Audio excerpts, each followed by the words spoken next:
starts with the name of Allah that is most merciful and beneficial. Today we will discuss about difference between solid liquid and gas. यहाँ पर chemistry का 1.2 topic है। Solid liquid और gas का comparison भी हम बोल सकते हैं, डिफरेंस भी बोलते हैं, ये हम पढ़ने लगे हैं। पार्टिकल सॉलिड के जो होते हैं ना वो टाइटली पैक्ड होते हैं। लिक्विड के पार्टिकल की जब बात करते हैं तो वो लूजली पैक्ड होते हैं। पार्टिकल गैसेस जो होते हैं वो फार अवे होते हैं, एक दूसरे से दूर दूर होते हैं। यहाँ पर स्ट्रक्चर भी आपको नज़र आ रहा है। इस स्ट्रक्चर में उसने बताया हुआ है कि पार्टिकल्स जो गैस के पार्टिकल्स होते हैं उनके दरमियान में फ्री स्पेसिस ना होने के बराबर होती हैं, और पार्टिकल्स जो लिक्विड के हैं उनके दरमियान में खाली जगह मौजूद होती हैं, लेकिन गैसेस से कम होती हैं, और गैसेस में सबसे ज़्यादा खाली जगह होती हैं, इसीलिए ये मूव भी सबसे ज़्यादा करते हैं। इंटरमॉलिक्यूलर फोर्सेस की जब हम बात करते हैं तो इंटर का मतलब होता है अंदर दरमियान में पाई जाने वाली फोर्सेस, मतलब कुव्वतें। कहते हैं इनके पार्टिकल्स चूँकि एक दूसरे के बहुत करीब करीब होते हैं इसलिए इनकी फोर्सेस भी स्ट्रांग होती हैं।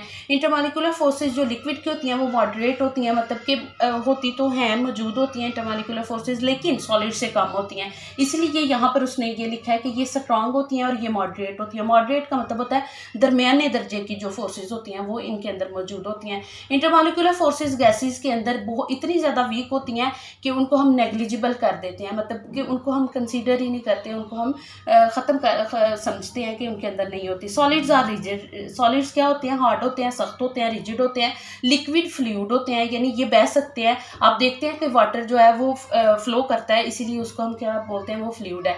गैसेस भी फ्लूइड है लेकिन ये हाईली फ्लूइड है। उसके बाद सॉलिड की डेंसिटीज की वो बात करता है। डेंसिटी का मतलब होता है कसाफत, यानी कि सॉलिड्स की जो डेंसिटी है वो बहुत ज़्यादा होती है, हाई होती है। लिक्विड की डेंसिटी मीडियम होती है या मॉडरेट, लफ्ज़ भी हम इधर वर्ड यूज़ कर सकते हैं, मॉडरेट और मीडियम, मीन टू से कि गैसेस और ये जो सॉलिड्स की डेंसिटीज़ होती है ये हाई होती हैं, और लिक्विड की और इन गैसेस के दरमियान में मौजूद होती हैं इनकी डेंसिटी, इसीलिए मीडियम बोला है कि गैसेस और सॉलिड के दरमियान में मौजूद होंगी। तो गैसेस की डेंसिटीज़ लो होती हैं, बहुत कम होती हैं। सॉलिड्स को हम कंप्रेस नहीं कर सकते। आप ये मेरे हाथ में ये देख सकते हैं मार्कर, ये सॉलिड है, ये कंप्रेस नहीं हो सकता, ये देखिए कहीं से भी ये कंप्रेस नहीं होगा।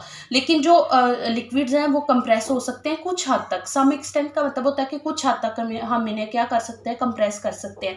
इसी तरह से गैसेस की जब वो बात करता है तो वो कहता है ये इजीली कंप्रेसिबल होता है। आप किसी बलून के अंदर क्या देखेंगे, हवा देखेंगे, तो आप देखेंगे बलून को आप कुछ हद तक क्या कर सकते हैं, इजीली कंप्रेसिबल होता है, उसको दबा सकते हैं।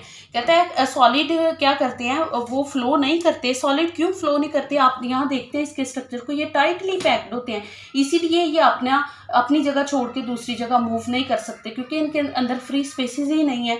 इस वजह से ये मूव नहीं करते, फ्लो नहीं करते, ओनली ऑसिलेट करते हैं, यानी अपनी उसी जगह पर रह के फॉर एग्जांपल ये इनकी जगह है तो इसी जगह पर ये पार्टिकल्स मौजूद रहेगा, लेकिन ऊपर और नीचे क्या कर लेगा, हरकत करेगा, ऑसिलेट करेगा। इसे बोलते हैं ऑसिलेट करना, वाइब्रेट करना। So liquid can flow in all direction from high to low. आप देखेंगे कि जो वाटर का फ्लो होता है वो किधर से किधर की तरफ होता है। वाटर क्या है, फ्लूइड है, लिक्विड है, वो हाई टू लो मूव करता है, कभी भी लो टू हाई मूव नहीं करता। तो लो टू हाई मूव करने के लिए आपको क्या लगानी पड़ती है, फोर्स लगानी पड़ती है, लेकिन खुद ब खुद वो कहाँ किस डायरेक्शन में फ्लो करता है। डायरेक्शन का मतलब होता है सिमत, ये किस सिमत में फ्लो करता है, हाई से लो की जानिब ये फ्लो करता है। गैसेस क्या होती हैं, ये गैसेस फ्लो इजीली, यानी गैसेस इजीली फ्लो करती हैं तमाम डायरेक्शन के अंदर, इन ऑल डायरेक्शन। आप देखेंगे जितनी भी अवेलेबल स्पेसेस होती है गैसेस, वो क्या करती हैं, वो कोशिश करती हैं कि वो उन तमाम की तमाम जो स्पेसेस हैं उनको क्या कर लें, वो कवर कर लें। सो इनकी फिक्स शेप होती है। सॉलिड की शेप और वॉल्यूम क्या होता है, फिक्स्ड होता है। लिक्विड का फिक्स्ड वॉल्यूम तो फिक्स्ड होता है, लेकिन इसकी शेप फिक्स नहीं होती। मीन टू से आप जिस भी कंटेनर में इसको डालेंगे ये उसी शेप में ढल जाएगा। इसकी इनडेफिनेट शेप और इनडेफिनेट वॉल्यूम होता है गैसेस का।